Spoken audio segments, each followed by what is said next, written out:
Welcome to Wild Turkey Science, a podcast made possible by Turkeys for Tomorrow. I'm Dr. Marcus Lashley, Professor of Wildlife Ecology at the University of Florida. And I'm Dr. Will Gulsby, Professor of Wildlife Ecology and Management at Auburn University. We're both lifelong hunters and devoted scientists who are passionate about hunting, managing, and researching wild turkeys. In this podcast, we'll explore turkey research, speak to the experts in the field, and address the difficult questions related to wild turkey ecology and management. Our goal is to serve as your connection to wild turkey science.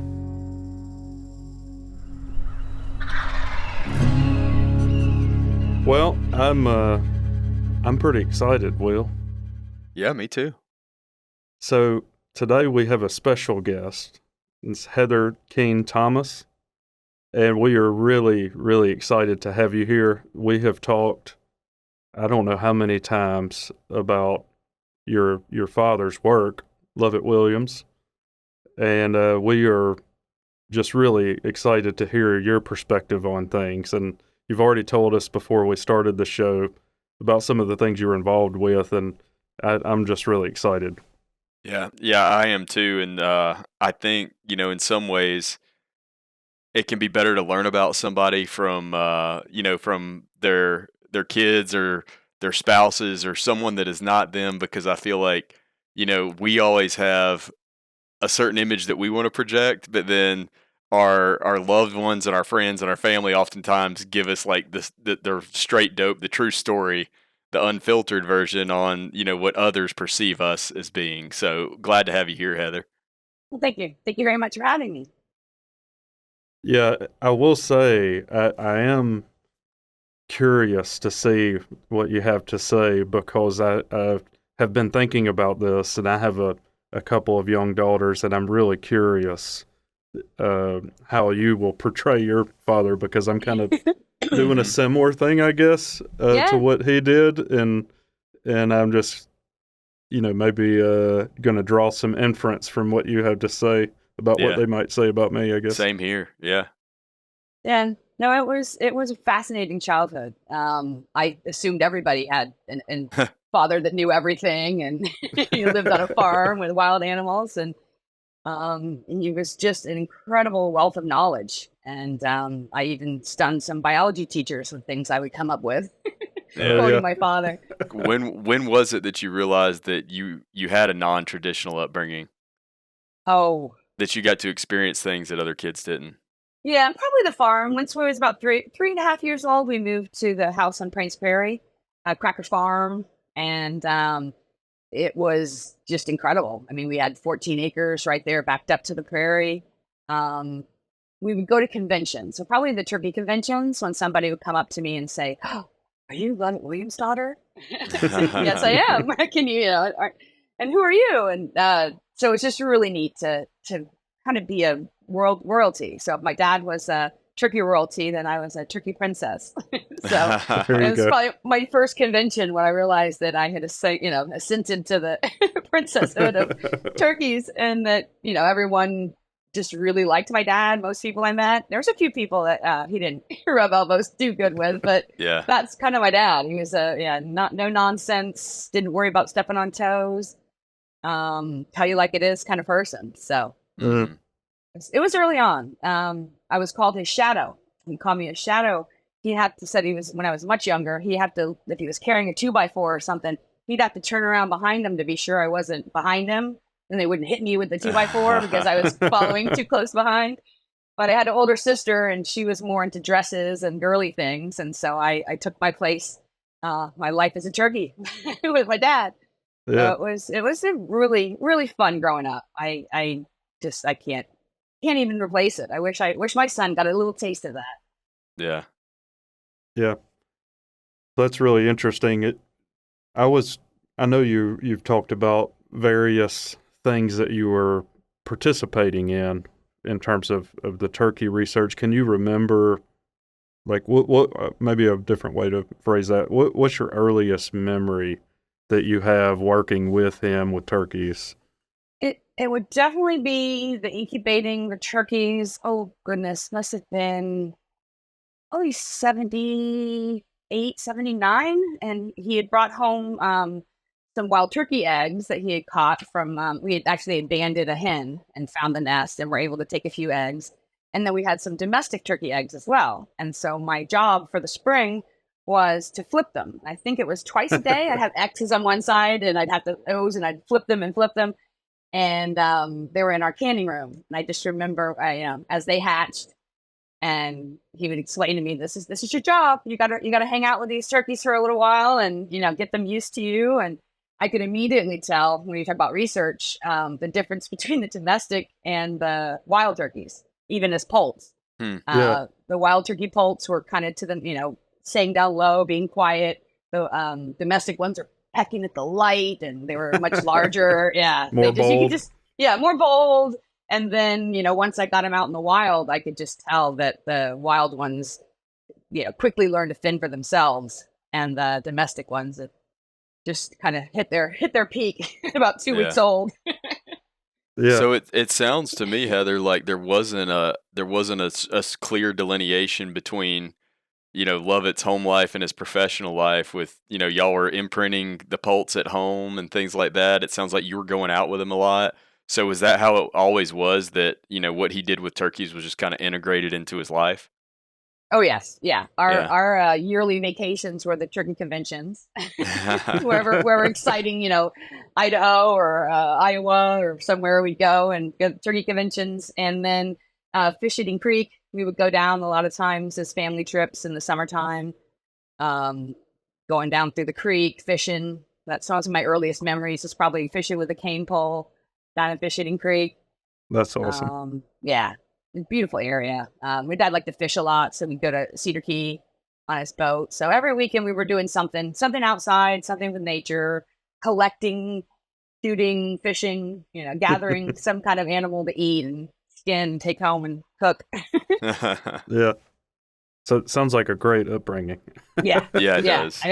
Yeah. No, it's awesome. And in fact, even at the time, even in the 80s, I think it was sort of a bygone days that I got to see. I mean, we would raise our own hogs and eat them. We had geese and pet skunk, cows. And so it was sort of trying to take us back to a simpler time. Very, very few television stations. We did get to watch Little House on the Prairie.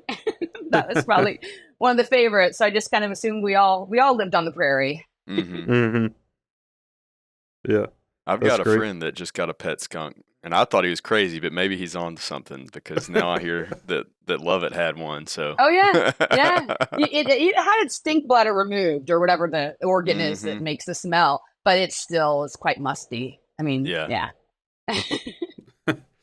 Yeah. Did you have any issues with the turkey eggs and poults with the other pets like that? Because I hear about people talking about skunks eating eggs, and they're sometimes documented. So I was just curious. Did you have? One of our dogs used to eat a lot of the chicken eggs.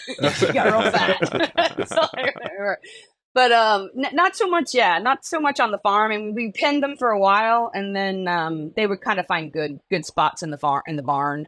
And I could always tell if I was trying to collect eggs that they were close to hatching time. The meaner the mom was. If you're trying to reach in and get them, and she's really vicious, then they're probably almost incubated. So leave them alone. Yeah. I got you. But so growing up with the turkeys, it was kind of dangerous. When the turkeys reach kind of teenage years, sort of like about my son's about 15 now. So I kind of think of a teenage turkey as a little bit like a 15-year-old boy. Very inquisitive, very short to temper, and tells you what they think. And so a lot of times when my friends would come as we would imprint the turkeys on us, they would get quite fussy. They would get a little mean, and if they didn't know somebody, they would always challenge them. So if you came to my house, I would give my friends a stick, and I'd say, if you go anywhere outside, you have to take the stick with you. And they'd look at me like I'm a little crazy, and I'm like, you just wait. I said, don't. And every now and then you'd hear someone screaming, running back from the woods, I forgot my stick. And so they would test your pecking order every day. And so the more you spent with them, usually the less you'd have to beat them down. But it was was tricky. It was tricky. They Yeah. weren't very nice. When we'd go to turkey conventions, people would ask, "So, have you ever killed a turkey?" I'd say, "Oh, why, yes." And here I was, like 11 years old. "Oh, really? What'd you use?" "Oh, 10 gauge broomstick." What? Yeah, You had to I whack killed it. it with a broomstick. Yeah, I had to hit it too. Yeah, I actually hit it too many times in the head, and it's my first turkey. And they're like, "Oh, okay." So now that I've actually hunted, I feel better. I can talk about, actually killing a turkey with a proper Yeah. instrument. That's Yeah. funny. So with those imprinted turkeys, Heather, were y'all just imprinting those to keep them around the house, or were those birds involved in any kind of experiments or anything like that? Recordings mainly. Yeah. I remember that was probably the very first project, was looking at the difference between the domesticated turkey calls as well as the wild turkey calls, Mm-hmm. and a world of difference. I mean, Mhm. kind of the domestic turkeys had evolved out of the need to call. It was probably more of a just gobbling at each other sort of thing. And so yeah, he would record them. That was part of his books or his CDs and tapes that he started Mm-hmm. making with the real turkeys. At the time, I remember him explaining it to me. I No, go mean, ahead. I was just gonna say that's still And such a tremendous resource, and Yeah. I mean, you're rarely gonna talk to an accomplished, veteran turkey hunter that isn't at least aware of those if he didn't use them himself previously. yeah. Mhm. Well, I mean, I remember him explaining to me the reason for it. Real turkeys is that at the time you had like people like Ben Rogers Lee who were recording themselves making turkey calls, and Right. so I remember my dad explaining. He's like, "Well, I'm out there amongst them all the time." He goes, "It's probably a better idea to listen to the real turkeys and then try to make yourself sound like the real turkey and not like the Mhm. person trying to sound like a turkey." Mm-hmm. And I thought, "It's revolutionary, Dad. You'll be a billionaire." Sounds great. How can I help? So Yeah. yeah, so like that was the original of the real turkeys, and that they're still. I mean, I still sell his CDs. Eventually, I'd like to get them put electronically, because I think CDs somehow kind of going away. They come back. Cassettes are coming back, I hear. Oh Yeah. Yeah, those young kids. Yeah. So it's really nice, and then to have my dad's voice. Before he passed away, he had aphasia. So for about the last 5 years, I couldn't really hear his voice. Mm-hmm. So when I play the CDs, I could listen to his voice. My son was able to hear his dad's grandfather's voice on the Oh CDs. yeah, So it's that's a special. real treasure to have that. And yeah, and his Florida accent. You might notice that I don't have as much of an accent as Lovett. My mom was from the Midwest and worked very hard to make sure that we pronounce things a little more clearly. But I love his accent. It's so charming. I mean, yeah. So Yeah. Well, with the imprinting, so you had turkeys imprinted on you. yeah, that because within the first 3 days is kind of when they're setting down there, what they Yeah. find familiar, who feeds them, who wakes them up in the morning. And so within about the first 3 or 4 days, they were probably imprinted on both my father and I. Probably more so him, because he was with them every day. So like if I Mhm. went off to camp or something and I came back, they'd kind of forget me, where he was out there every day with them. Yeah. But feeding them, taking a box of crickets out into the woods, having them follow along behind me. At the beginning, you'd have to break the leg off the cricket because they would move too quickly and the poults wouldn't catch it. And then eventually you could just drop the whole bucket and they get them all. Yeah, it's amazing, the skills. And then once they could, within about a week, they're trying to fly. Once they could roost and roost the night, that's pretty much when a lot of the predation ended, because we did pin them up at night. But I think that occasionally when they were out wandering during the day, I think skunks, who knows what would get a poult. They might just get stuck in a fence because sometimes. A million ways to die. Yeah, Yeah. exactly. So yeah, we'd start out, he'd usually do, I think, about 12, 13. I remember telling him one time we had to do 14 because 13 was a bad number. So I made him do 14 eggs. And yeah, and we usually had quite a mix, between we had about a 50-50 between hens and jakes. Mm-hmm. Mm. I gotcha. Yeah. It seemed like he did so much cool stuff, as far as like really a lot of natural history stuff, just spending time with turkeys in the field, that I'm envious of. And, Marcus and I reading through various things that he's written, which he was a very productive writer. I mean, he's got a lot of words on paper. And, Yeah. and so that tells me he had to be in the office sometimes. But I've always wondered how much time did he spend in the office versus in the field, because I just feel like he hadn't collected a remarkable, amount of data from the field and observations from the field. But like I said, he had to find time to write it up sometime somewhere. Oh yeah. No, he was an early morning writer. So he'd go Okay. out into his study, usually about 5:30, make himself a cup of coffee, go out to the study, and usually around the time I would first see him would be like, I'm getting ready for school. So that would be probably 8 o'clock or something, getting ready to leave. And he'd already been writing away. Mhm. And there's also the seasons as well. Like my birthday is May 5th. And that's around the season that the the hens are nesting. So I Mhm. didn't get to see my dad a lot around during my birthday because he was off with, doing the telemetry on the turkeys, Uh-huh. finding the Mhm. nests and stuff like that. So that was May. May was early May. He was definitely out in the field. In Mhm. the wintertime, sitting next to his potbelly stove, writing. So probably the wintertime when he'd Yeah. be, writing the most. I know that if he's anything like me, he's very diurnal. We like the daylight. So Yeah.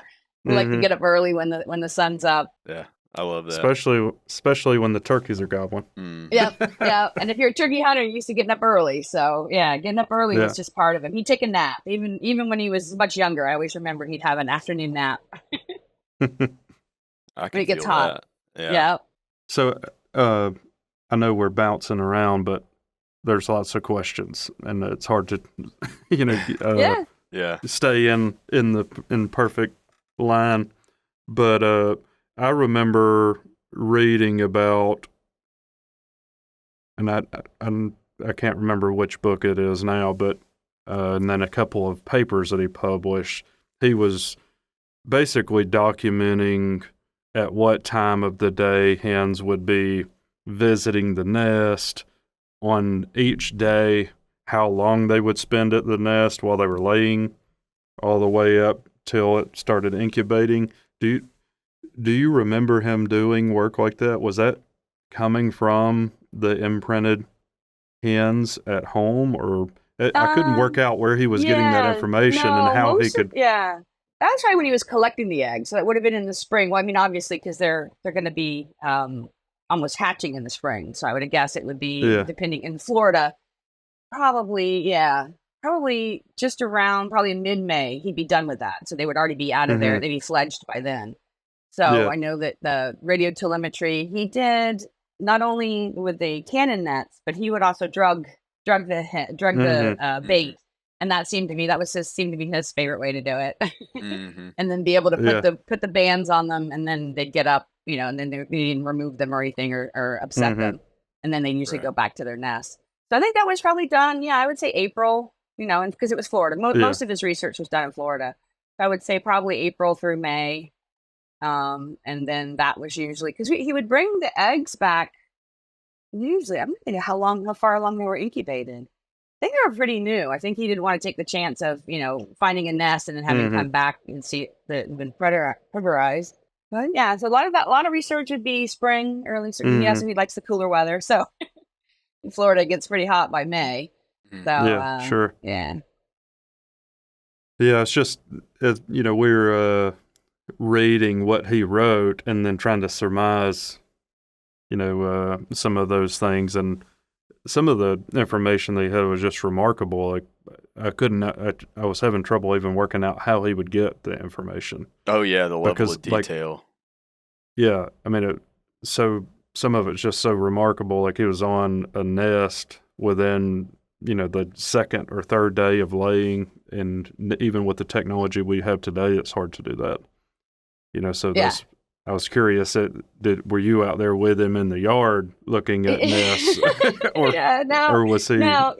Most of the turkey research that we did at the house was mainly photography and recording, and kind of looking at Okay. some of the how soon they take to start roosting and stuff like that. But that was probably would have been early morning stuff, long days, and I'm Mhm. sure I would have driven him crazy in that stand. But he was Yeah. dedicated. I mean, I can imagine that he was up before the crack of dawn out there, either listening for them to find out where they were, or he'd already pretty much known where she was nesting. So I would think that the bird, once he had her tagged, he could then watch her behavior and then see where, now she's staying within a certain area. So I would imagine in a certain amount of time, you'd realize, okay, she's starting the nest, or she's starting to look for the nest or make one.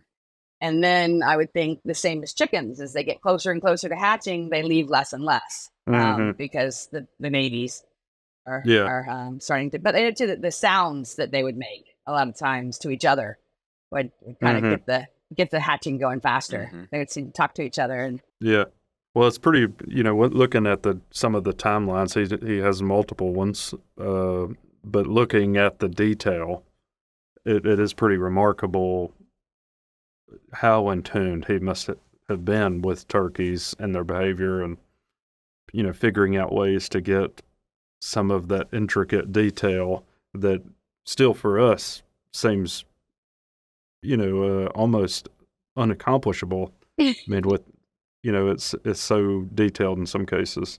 Yeah, well, I mean, he spent his whole life researching turkeys. I think his doctorate, his thesis was on hen turkeys in Florida.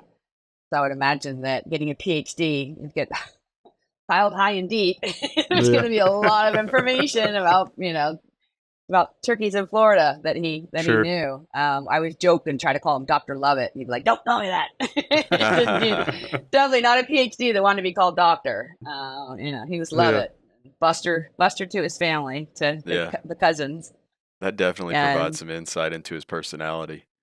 Yeah. No, he's a character. I really, people would say to me after he passed away, I can't talk to him and talk turkeys anymore. Will you talk to me? And I was like, sure. So, I mean, for about a year, I would still take calls and talk turkey and listen to, some kind of strange melanism coloring or curly toes or a spurred hen. And I'd look through the books. I'm like, hold on, let me try to make this answer for you. Let me try to figure this out. And the hens that strut, like I remember one of our hens trying to strut one time, and I was like, Dad, check it out. Look at you. He's a little confused.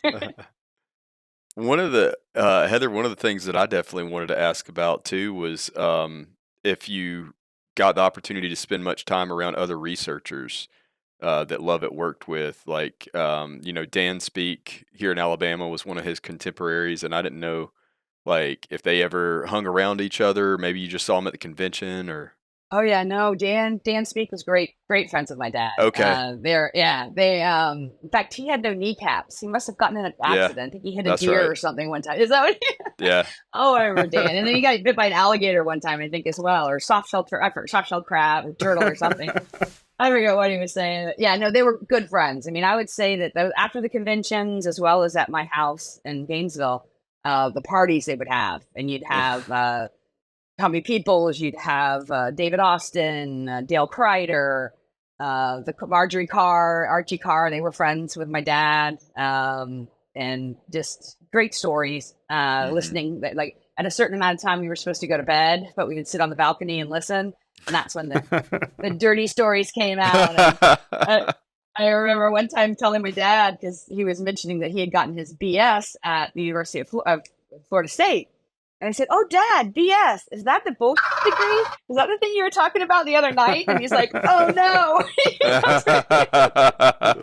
We're not done. It's back there in science. I was like, "Oh, I'm sorry." I know. I can't cuss on this. Sorry about that. No, we're good. Yeah. We'll dub a gobble over it. Yeah. There you go. Yeah. So, yeah. And good just characters. I mean, they would laugh and stay up and just going down to Fish Eating Creek with David Austin. I remember they did research on pelicans as well. My dad had a lot to do with restoring the pelican habitat of the brown pelican with Steve Nesbitt. And just that whole group at the Game and Freshwater Fish Commission, which was the lab that he helped to create. And they, I think in 2014, they named it after him. It's in Gainesville, Florida, right near Paynes Prairie. And they named the research facility after him. So, and he was able to go early on when they were dedicating it to him. So he was able to see it, but they didn't, after he passed away is when they named it after him. And every time I go back to Gainesville, I pass by there and I'm like, "That's my dad." Yeah. So So during all those interactions that you got to witness, do you remember was there anything in particular that used to get him really fired up, like a particular topic about turkeys? Yeah, I think it was like fallacies and stories, things that Uh-huh. that they'd drown themselves, they'd look up and drown themselves, Yeah. and just how stupid they were, or that somebody could sneak up behind a turkey and get a hold of it or something. And it's just like, well, no, that's yeah, Yeah. yeah, Just but all the wives' good. tales. Just good, yeah, just good stuff like that. I mean, I remember I did a report about Benjamin Franklin, and so he had me explain, because there's a little bit of a fallacy that people believe that Benjamin Franklin wanted the turkey instead of the bald eagle, but it's more of an afterwards, because his comment that Benjamin Franklin made was after it had already been established. He kind of said that, Right. really, could we have a more honorable bird that doesn't steal from ospreys or something to that effect? And so, a more honorable bird like the turkey. But but I would have hated to see the wild turkey get hunted to extinction because everybody wanted to have a wild turkey in their bank. Yeah. Stuff to put on the wall, kind of like what happened with the eagle in America. Well, I had a similar question to the one Will asked you a few minutes ago. Was there anything, I know he was obviously really fascinated with turkeys just in general, but was there anything in particular that you can remember him just getting fixated on, that he was just like really, really fascinated with about turkeys?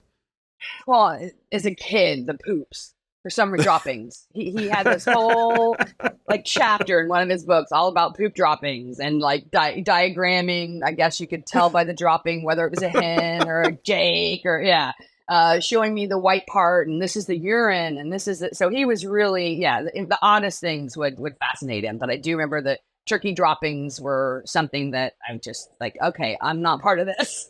I don't understand. I'll go out and feed the poults right now because I don't really want to do in the turkey droppings. But and Marcus, this has me worried that some years down the road, my daughter is going to be in an interview talking about my obsession with turkey testes.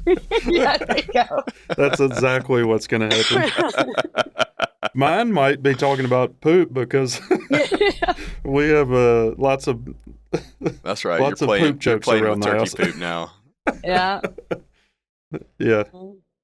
And the Yelpers were always a lot of fun. I mean, the early days of turkey, going to the turkey conventions, I knew like Jim Clay from Perfection Calls, Quaker Boy, Dick Kirby, because we would go to the conventions and it would be Tom Kelly, Dick Kirby, and Clay, Jim Clay, and then just the whole, the whole group. We'd have all the who's Ben, who. Ben Rao was the auctioneer. He was always the auctioneer for our conventions and stuff. And so it was just like a kind of a group of us. Neil Cost, I remember him very well. He was old when I was little. And I remember thinking, I was like, he hasn't changed at all, Dad. He's the same old character. Even I was lucky enough to meet Fred Bear. He would come to the conventions we had in Gainesville called Turkey World. And I was over doing a bow and arrow display, shooting a bunch of balloons. And then a nice gentleman came by and said, "You did really well. Let me go. Let's go. I'm gonna go back with your dad and see if maybe I can give you a prize." So we go back to my dad's desk where at the convention where he was selling his books. And he's like, "Oh, hey, Fred, how are you doing?" He goes, "I hope Heather hasn't been bothering you." And he's like, "No, actually, she did really well over at the at the stand popping balloons. I was showing her how to do the bow and arrow, and I want to give her this bow." And so he gave me a little bear bow from the. Oh my God! They what a just story! Started in Gainesville, because they just started doing their reproductions of the bows and stuff in Gainesville, and so that was cool. I learned to shoot a bow from Fred Bear. I mean, that's really cool. I could never string it. My problem was I strung it wrong. I was never strong enough to bend it and string it the way it was supposed to be strung. So I strung it the other way, and it would rip my arm up really badly. But I kept at it. But so I mean that's lucky to learn how to shoot a bow and arrow from Fred Bear.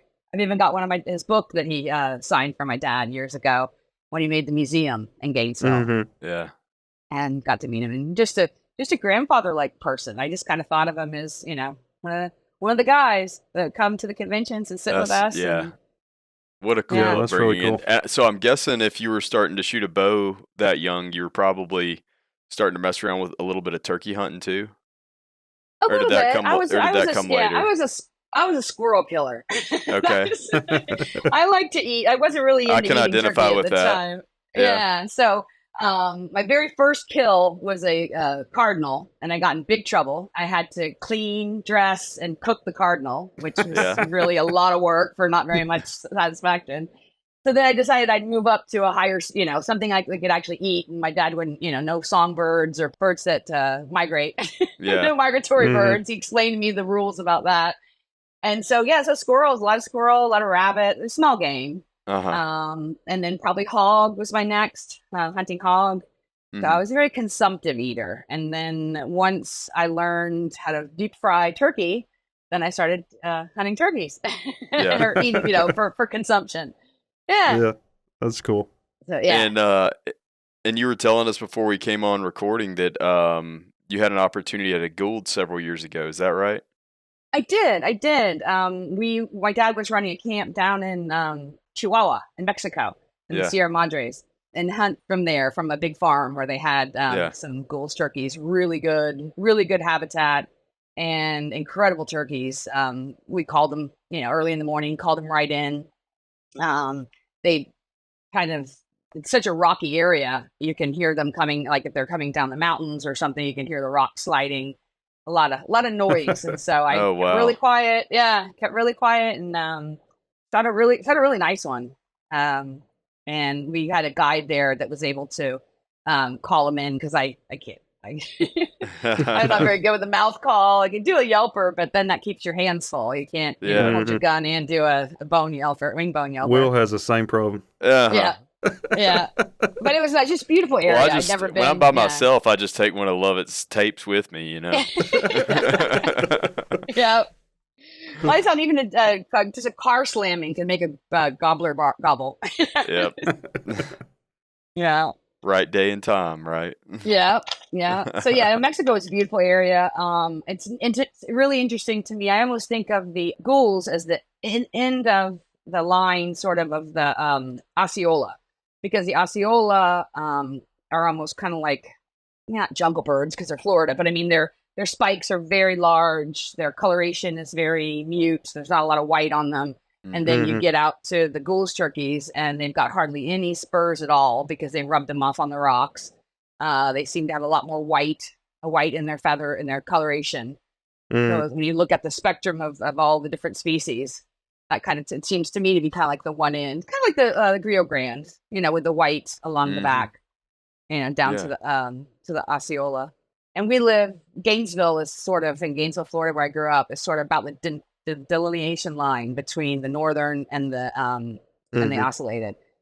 So, or sorry, Osceola. He done that out too.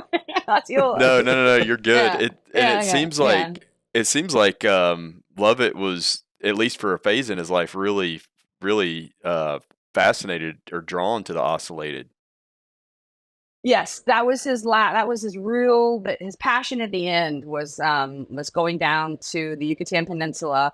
I was able to go with him once to Belize because they don't hunt the ocellated turkey in Belize. So they kind of walk around the ruins just friendly. They're not afraid of people. They've never been hunted. So they're a little scary, a little skittish. And so we went down to Gallon Jug in Belize and recorded them. So we would scatter them and try to do their assembly calls, which is a lot more like a honk. I mean, it doesn't remind me at all of a, of a lost call or anything. Yeah, it's sort of like a honk. Yeah. And so we were sitting in the woods, with the parabolic microphones recording that. And he did even try to work on making some electronic calls that would call them. So I think before he started, I don't think that anybody was doing the the fair game. I think a lot of them were shooting them out of trees. They were just kind of coming across them. There was no way to really, make them come to you. And so I think he did some of the very first research with calling the ocellated turkeys. And beautiful and ugly at the same time. Yeah. Beautifully ugly. Yeah. And do you think that that was driven by just the novelty of working with that species? because he'd worked on, or maybe he just got the opportunity at that. Yeah, that I point think in it his was a career. new opportunity. Nobody, Yeah. the doors were kind of opening up. It was a new thing. He always loved beer. Beer in Mexico is good. So Those two things go together. yeah, Yeah. exactly. Yeah. You're winning me over. Yeah. And like, it was so cute too, because he was learning Spanish. I'd learned Spanish in school. And so my dad's Spanish is, I joke, joking about, "Como está, Pedro?" And I was like, "Dad, you gotta roll your R's. You gotta like." He's like, "No, they understand me. It's like Lovett Spanish." It's like, okay, Oh yeah, all right, it's like gringo. it's like yeah. My mom's always so proud of herself. Rolling up in the Mexican restaurant and she orders the cheese quesadillas, and she's so proud. With jalapenos. Yeah. So that was really neat too, because that was near the end. It was right after September 11th, because it was my first flight when we went down to Belize that I'd been on a plane since they had closed all the airports and everything after September 11th. So it was really exciting to be back on a plane. It was exciting to be in Belize with my dad. Beautiful area with the Mayan ruins and just coming right out of the jungle.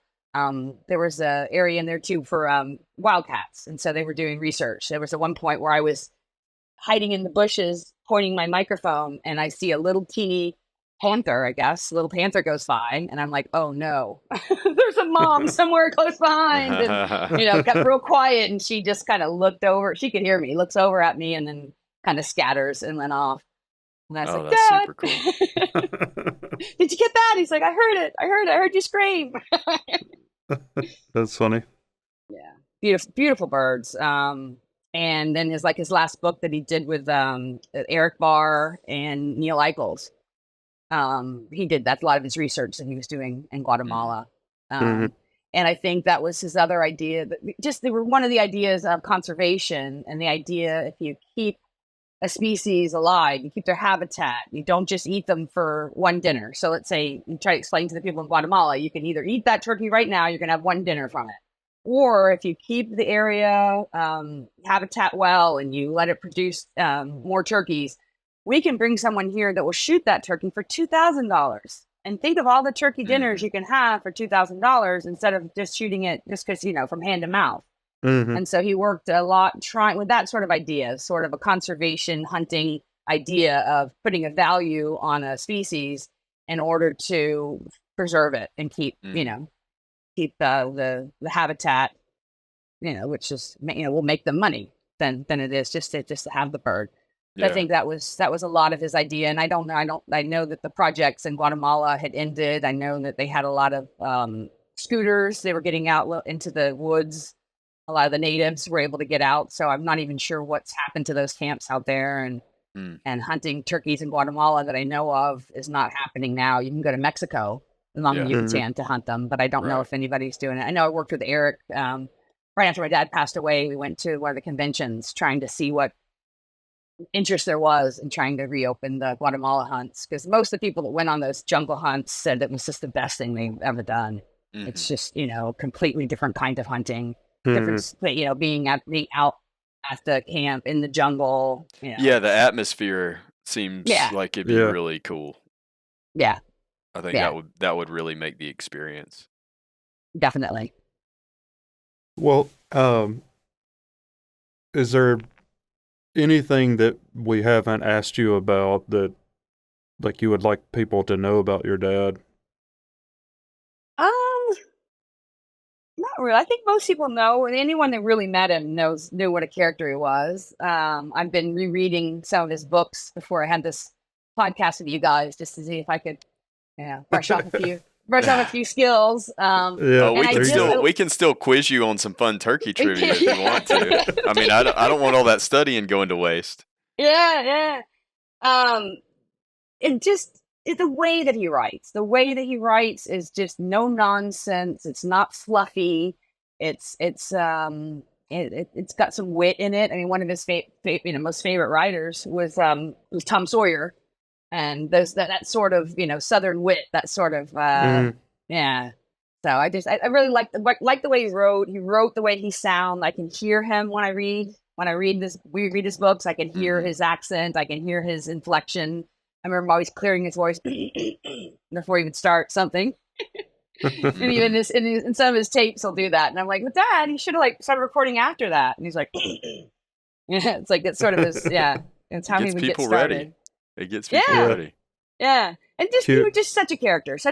Loved nature. He loved living off the land, eating whatever he could, whether it was swamp cabbage or scallops from the Gulf or squirrels, teaching me how to, hunt and cook squirrels, armadillo on the half shell. I mean, I think that Jim Cassida had mentioned him writing a cookbook. And so I do have a collection of some of his ridiculously hilarious recipes. I mean, something like armadillo on the half shell that he actually served people and people ate, and slinging chitlins, how best to get the stuff out of a chitlin, and so I think I had to do some kind of cookbook, because I cooked for a while when I first started when I went out to Alaska. I had a hunting guide place with as a cook.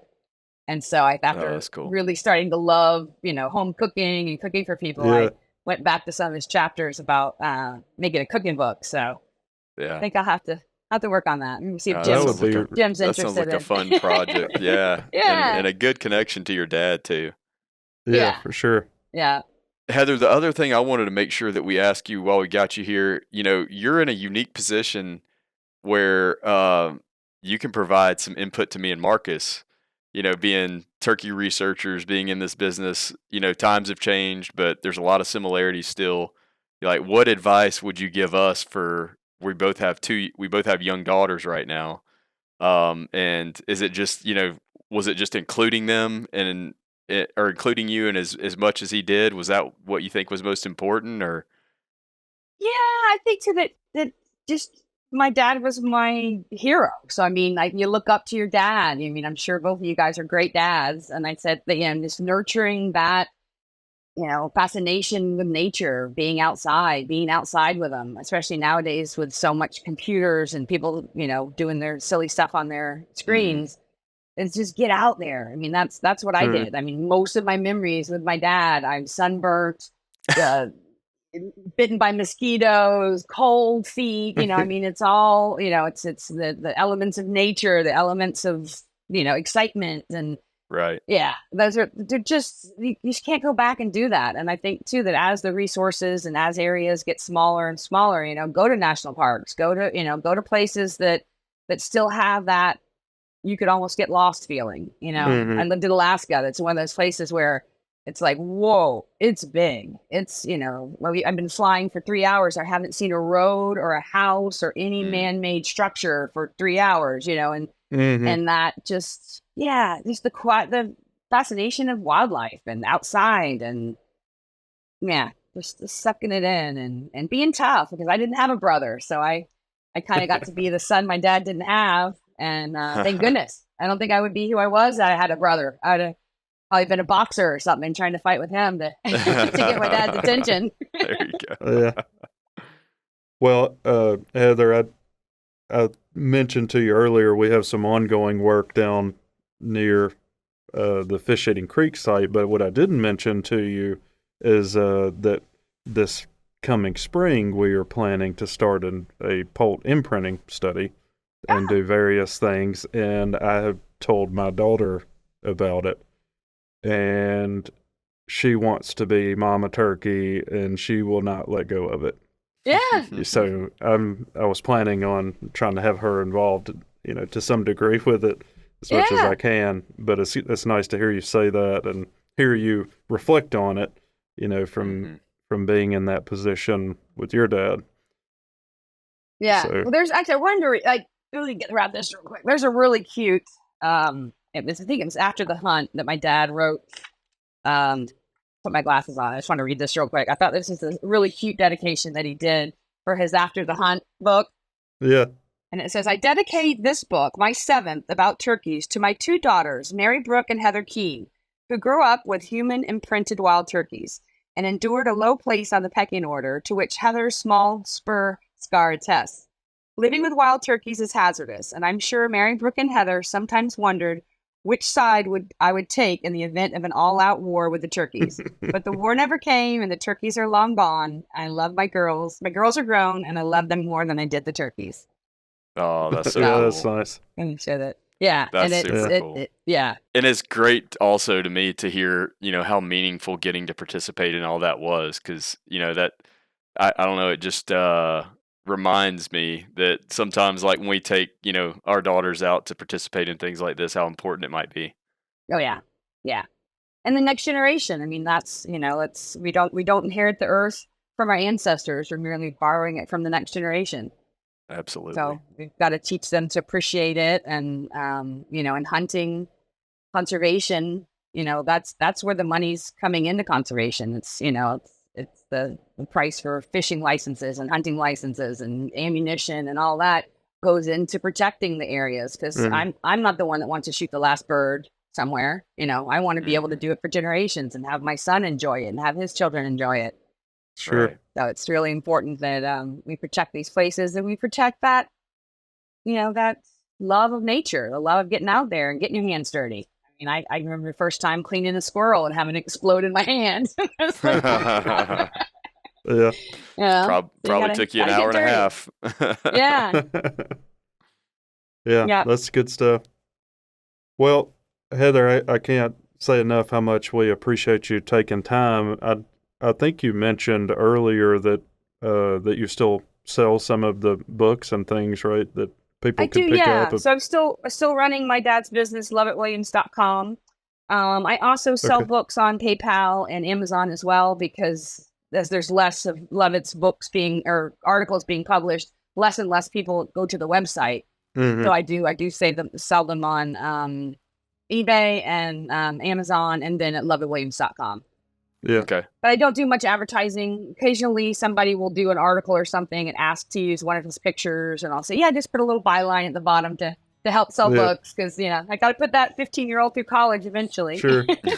Well, we will link the website in the show notes here as well, so I'm sure that our audience will be interested if they haven't picked up some of his work. But yeah, I would encourage them to do so, because I have read it, and there's some great stuff in there.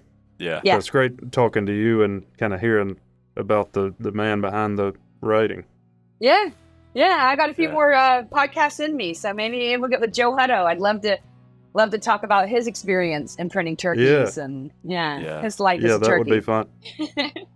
Maybe I could get both of you to come out to. We're gonna do the poult imprinting right down the road from where Joe is still living. So maybe we could even do it in the field. Yeah. No, I've never had the chance to meet him, so it'd be nice to meet him. And my dad really respected his work, and I know that he respected my dad's work, so it'd be nice to meet him. Yeah. Yeah, that'd be really cool. All right, Will. Harriet? Had a good time. It was really great talking to you. Yeah. And thanks everybody out there for listening. We hope you enjoyed, hearing about Lovett. So we sure appreciate having you, Heather. Yeah. Thank you. Thanks for having me.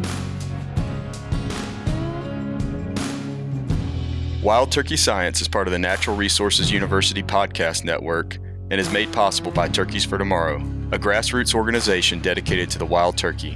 To learn more about TFT, check out turkeysfortomorrow.org.